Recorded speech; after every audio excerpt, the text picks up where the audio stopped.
Nandritra ny fitsidiana ofisialy nataon'ny filohan'ny République Andry Rajoelina sy ny délégationna malagasy niaraka amin'ny any Frantsa natolotry ny Bureau de Recherche Géologique et Minière na ny BRGM azy ireo ny voka-pikarohana maro izay natao nandritra ny 10 taona mahery.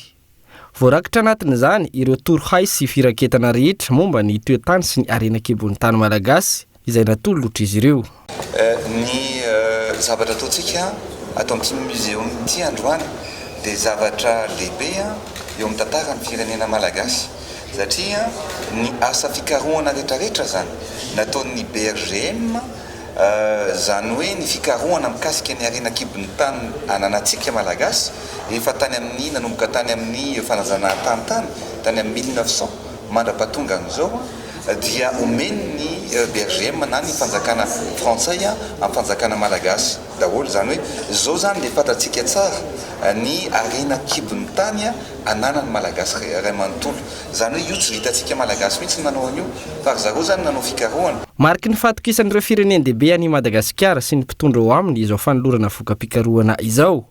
Entina ampandrosoana ny Madagasikara ny torohay voarakitra ao anatin'ireo voka-pikarohana hoy ny filoham-pirenena. Zavatra tsy azo refesina araboly ny zavatra azontsika androany fiverenana zany hoe étude na ny fikarohana nataon'ny BRGM zany hoe nandrasa ny firenena frantsay mihitsy hoe misy olona mpitondra mpitatana atokisana amenan'izy io zay vao namiaina zareo izy io ankehitriny zany dia tonga ny fotoana naverina amin'ny fanjakana malagasy ny étude rehetrarehetra na ny asa fikarohana rehetrarehetra zay anamarika afahantsika amin'izay zany zao mitrandraka ary mijery ny arenam-pirenenantsika ampandrosoana marina any Madagasikara. Entina anatsarana ny fitantanana, ny fandrindrana ary ny fampivoarana ny fitrandrana arenan-kibon'ny tany eto Madagasikara ny fahazoana ity voka-pikarohana ity. Voka-pikarohana izay natao nandritra ny 10 taona mahery.